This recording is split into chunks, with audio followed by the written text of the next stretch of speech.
Mesdames et messieurs les jurés, me voici ici aujourd'hui présent pour plaider face à ces crimes abominables.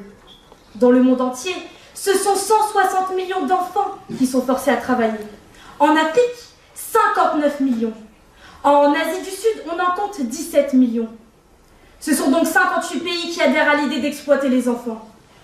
Pourtant, dans l'article 32 de la Convention internationale des droits de l'enfant, signé par plus de 192 pays, il est inscrit que l'État est obligé de protéger les enfants contre toute forme de travail. Une bien noble cause, mais faudrait-il encore qu'elle soit respectée?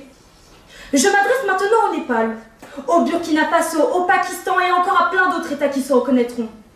N'avez-vous donc pas honte, vous qui avez conscience de l'horreur que vous faites subir à des millions de jeunes? Trouvez-vous cela normal? Mais dites-moi, est-ce que vous êtes déjà mis à la place de tous ces enfants? Non, bien évidemment. Alors laissez-moi vous immiscer dans le quotidien de toutes ces victimes. Prenons l'exemple de Raju, un enfant de seulement 12 ans, forcé par ses parents à travailler dans une fabrique de cigarettes pour ne ramener qu'une misère. 5 roupies. Cela représente 50 centimes par jour pour rouler 1500 cigarettes.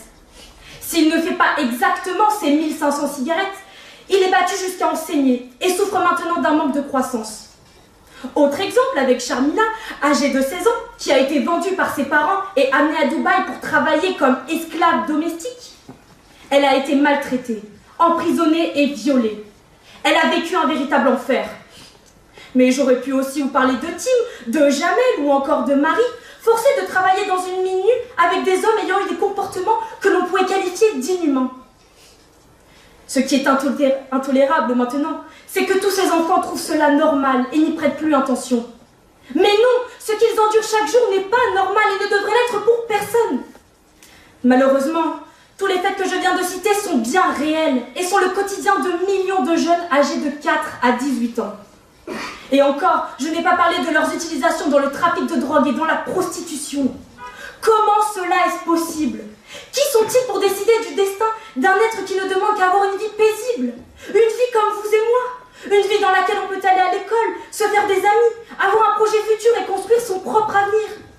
Cela doit changer. Chaque enfant de ce monde a le droit à l'éducation et à avoir une culture propre à lui-même. Ne laissons plus les larmes ni le sang couler inutilement. Monsieur le Président, Mesdames et Messieurs les jurés, ouvrez les yeux en condamnant ces crimes et en prenant les sanctions nécessaires pour abolir ces atrocités.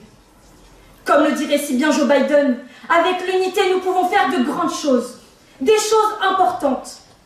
Je vous invite donc à poursuivre ce combat qui évolue, ce combat qui n'est pas encore terminé. Je dirais même qu'il vient juste de commencer.